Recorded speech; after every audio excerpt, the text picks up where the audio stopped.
Deus ele entrega Jerusalém na mão do rei, na mão do Deus. É importante a gente entender quando a Bíblia vai falar, quando a nação de Israel ela é dividida em dois reinos, reino do sul e reino do norte. Tudo isso começou quando a Bíblia vai dizer que Roboão ele decide não quebrar os princípios, as leis que o seu pai havia estabelecido. A Bíblia vai deixar bem claro que quando Salomão morre, que fica no seu lugar é Roboão, seu filho. É interessante a gente observar que quando Roboão fica no seu lugar, a Bíblia vai dizer que quem se aproxima dele é Jeroboão, trazendo a ideia de que ele deveria mudar o jugo. Porque para eles o jugo que Salomão havia deixado era pesado demais. Que eles não estavam suportando trabalhar muito. Era pesado ao ponto de eles querer que o jugo fosse aliviado. Que aquele jugo que Salomão havia deixado fosse tirado. Eles queriam que Roboão quebrasse o jugo estabelecido por Salomão. Primeiro que a gente vai observar que ele queria que Roboão não vivesse de acordo com o que o seu pai Salomão havia ensinado. Eles queriam que Roboão mudasse a direção, mudasse o aprendizado, mudasse o ensinamento. Porque quem não tem visão do trono é querer que quem tem visão mude de direção, mude de foco, mude de visão. Mas Roboão ele entende no seu coração, ele coloca que ele não deveria mudar o jugo. Por quê? Porque ele entendeu que o seu pai Salomão havia estado no reinado porque Deus havia determinado. E se Salomão estava no reinado porque Deus determinou, certamente Roboão também foi escolhido para continuar no reinado. Então a ideia de quem não é escolhido por Deus para uma função, que não é determinado para certa função, é querer tirar aquela pessoa que está na função que Deus colocou. É querer mudar a direção daquela pessoa que Deus estabeleceu em uma função. E a gente pode observar que Jeroboão ele vem com uma proposta. Muda esse jugo, tira esse jugo, alivia esse jugo. Porque se tu tirar o jugo, se tu aliviar o jugo, certamente toda Israel vai passar a te obedecer, vai passar a te servir. Sabe o que eu entendo? Roboão ele vai pedir conselhos aos anciões.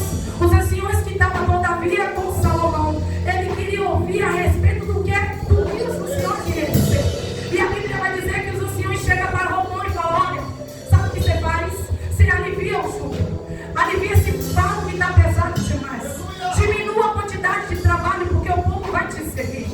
Novamente ele vai pedir conselho aos jovens, que os jovens andavam diretamente, cresceu junto com Roboão. Para ver a resposta dos jovens, os jovens falam bem assim: se tu aliviar o jugo, o povo vai te servir, o povo vai ficar contigo, o povo vai caminhar contigo. Sabe o que Roboão colocou no coração? Assim como meu pai ele permaneceu com o jugo, todavia o jugo ele vai permanecer e eu aumentarei. Mas por quê? Porque o povo não estava querendo viver na direção de Deus, o povo não estava consentindo focar em Deus, porque o jugo estava pesado, mas o pecado não estava pesado. O jugo estava demais, mas, oh aleluia, a mentira não estava demais. Oh, a gente vai observar aqui, é quando o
Roboão, mas não ficou com Roboão. Aleluia. Imagine 12 tribos, só 2 permanecer, as 10 ir. Sabe quem é que fica? É os remanescentes. É aquele que não abre mão da palavra. É aquele que não abre mão do propósito. Só fica quem tem palavra. Só fica quem tem propósito. Só fica quem tem vida. Só fica quem tem propósito em Deus.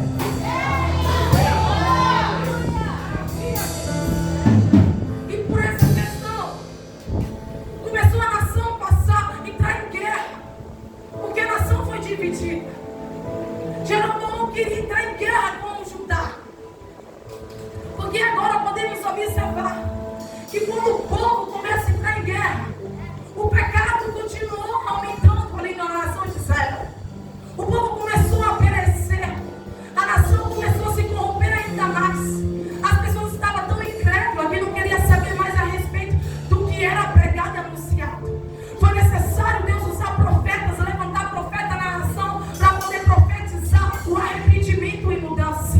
A gente podemos observar que chegou a determinado ponto, ao ponto de Deus usar um homem lá da Babilônia para poder entrar em Jerusalém, para ensinar aquele povo que existia um Deus em Israel.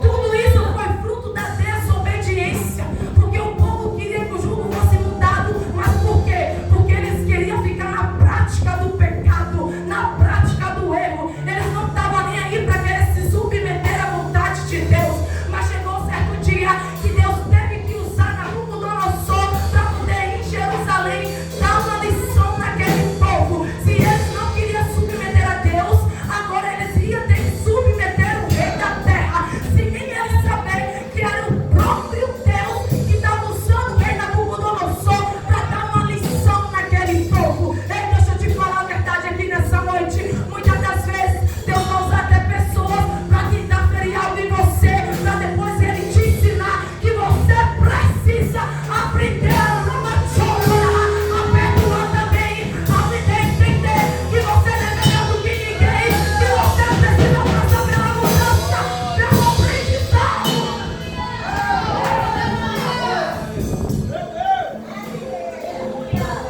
É como a Bíblia vai dizer que Nabucodonosor, ele vai em Jerusalém, ele cerca Jerusalém. Mas por quê? Porque no livro de Jeremias ele profetizava a respeito dessa nação, que o povo precisava mudar, e o povo deveria se submeter a esse rei Nabucodonosor. Aquele que ousasse ser contra o rei, ou quisesse enfrentar a guerra, certamente perderia, porque era uma ordenança de Deus.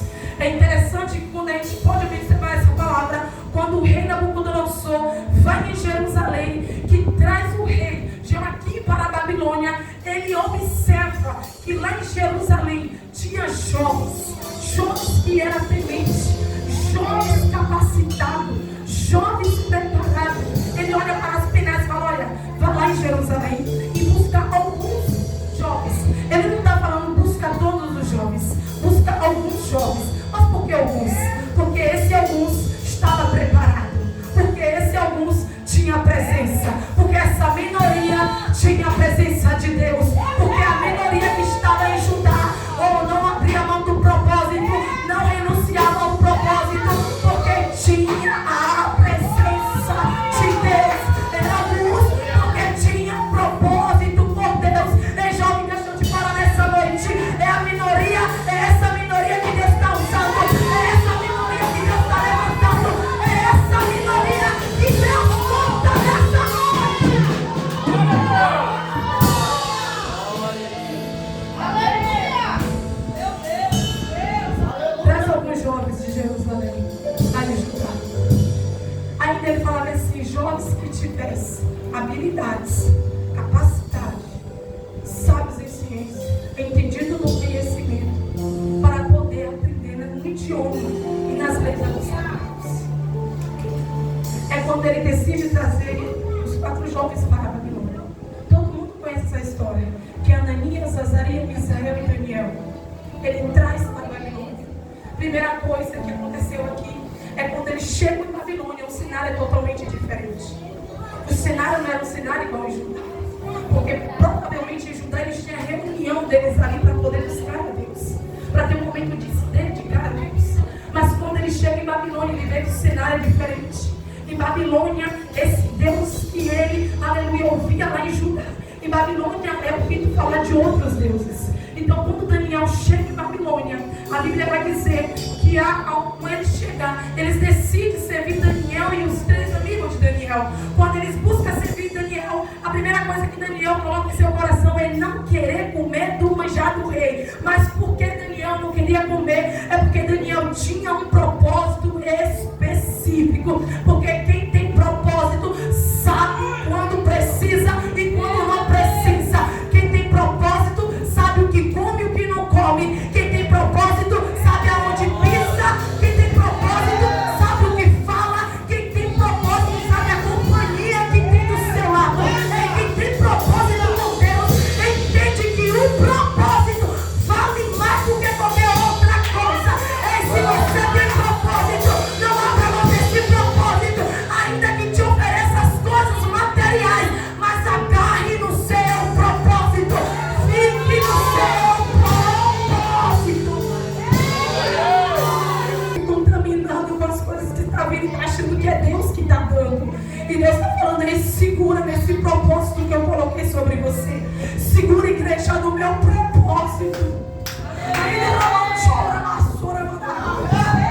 Segura no propósito que Deus colocou sobre você, jovem. Por mais que é difícil luta, a peleja, as guerras vem, a dificuldade vem, mas segura, não solte, não renuncia, não quebre, não negocia, fica nele.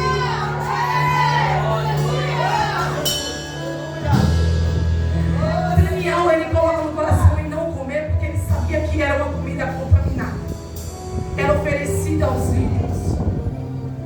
Ele sabia que ele não fazia parte disso aqui. Ele sabia que ele não poderia fazer parte disso aqui, porque ele entendia do que Deus tinha para a vida dele. E o propósito de Deus de Daniel em Babilônia não era sobre comida, era sobre vidas. Deixa eu te falar nessa noite, o propósito que Deus tem sobre a sua vida não é sobre coisas materiais, é sobre vidas, é sobre almas, é sobre jovens, adolescentes, Senhor, é sobre pessoas, é o propósito que Deus tem.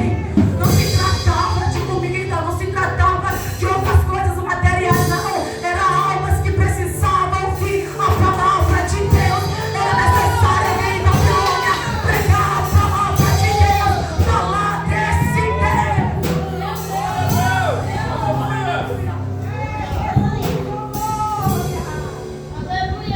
Tem muita gente que pensa que Daniel rejeitou porque se tratava de comida.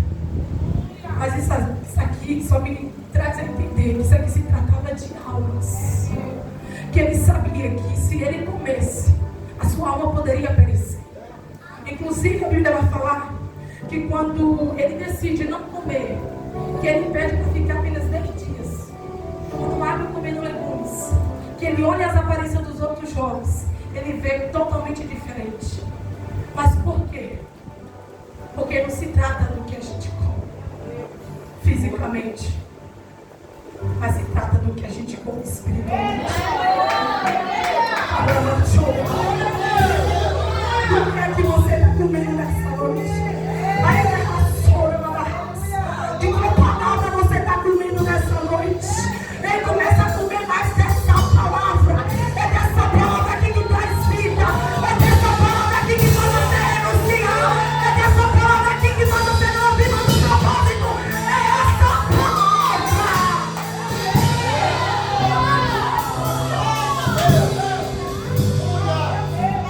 Não é o meu físico, é o meu espiritual.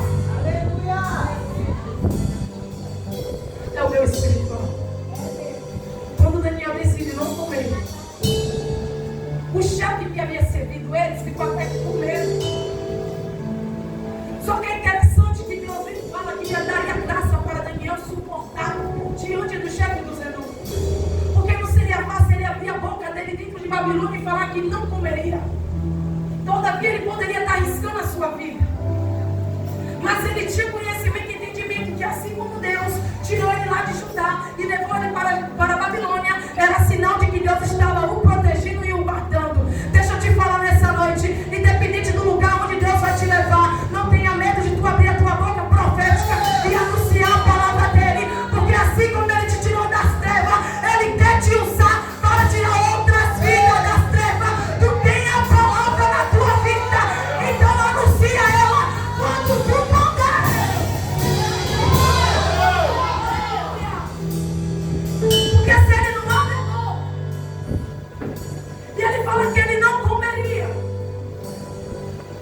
Geralmente ele ia obedecer. E eu queria saber disso aqui. Como que o rei ia reconhecer que existia um Deus vivo? Se a gente se mistura com pessoas que não têm vida em Deus e a gente não gera vidas nela, e se a gente chega a perecer, como é que elas vão reconhecer que existe um Deus vivo? Não tem como as pessoas verem um Deus vivo em mim se eu estou me corrompendo juntamente com elas. Não tem como as pessoas verem um Deus vivo dentro de mim se quando olha para mim vê eu perecendo. Se quando olha para mim vê eu se contaminando. Não tem como ver esse Deus dentro de mim se eu estou andando no mesmo caminho, nas mesmas ações, nas mesmas atitudes que elas.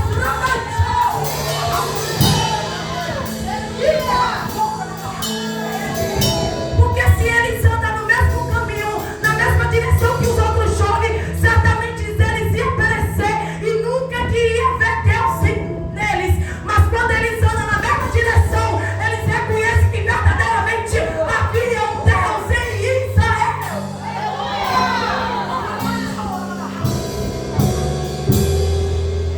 Sabe por que hoje muitas das vezes não consegue ver Deus mais nas pessoas? Não é que não vê, mas hoje é pouquíssimas vezes a gente fala assim: lá vai o homem de Deus, a mulher de Deus. Porque as pessoas estão se corrompendo. Aqui é uma coisa, lá fora é outra. Aqui é bênção, lá fora já não é bênção. Aqui fala, acontece, mas lá fora muda totalmente. Daniel estava fora da sua cidade, fora do seu país, mas ele mudou. Daniel estava longe da sua família, ele mudou. É desculpa, gente. Muitas das vezes é muita desculpa que ele coloca, porque eu estou longe da minha família, ninguém me ajuda, ninguém me vê. Ei, mas tu tem que entender, porque quem te chamou não foi teu pai, não foi teu pai. Quem te chamou foi Deus. Quem te chamou foi Deus.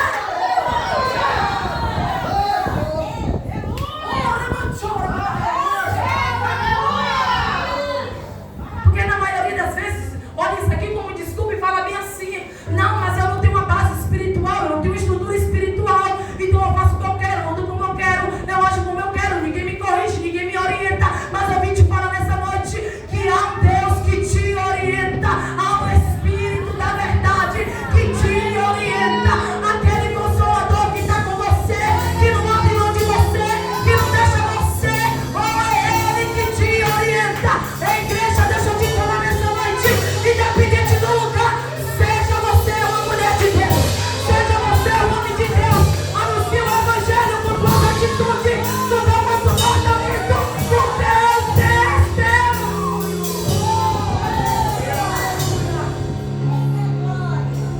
Aleluia. Daniel mostrou com seu testemunho, com as suas atitudes. Já que ele estava em Babilônia, lá não tinha pastor, acredito eu. O pai dele não estava lá, a mãe dele não estava lá, a liderança espiritual não estava lá. Ele não se contaminou. Mas porque muitas das vezes a gente se contamina quando o pastor não está vendo a gente. Quantas vezes a gente às vezes se depara com certa situação e a gente acaba caindo nessa situação achando, ou muitas das vezes, que ninguém vai ver a gente. Ei, Job, Deus ele vê, igreja, Deus ele vê. Recebe pelo que Deus te deu, recebe pelo aquilo que Deus colocou sobre você. Eu vim falar nessa noite, eu não sei nem como foi, Deus mudou totalmente a palavra. Ei, cuide daquilo que Deus colocou sobre você, cele daquilo que Deus te deu.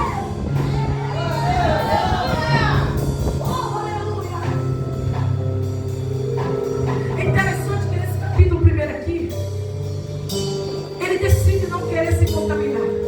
Ele não negocia esse propósito dele. E quando a gente vai lá no capítulo 5, no mesmo livro de Daniel, a gente vai ver que ele também não negocia. Ele não abre mão da presença que ele carregava por aceitar, oh aleluia, os presentes que Belsazar havia de dar a ele. Ele falou que ele não aceitaria. Mas por quê? Porque ele entendeu que aqueles presentes não eram nada comparado com o que Deus tinha para a vida dele. Muitas das vezes a gente acha que a gente precisa de muita coisa, mas na verdade a gente só precisa da presença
contra você.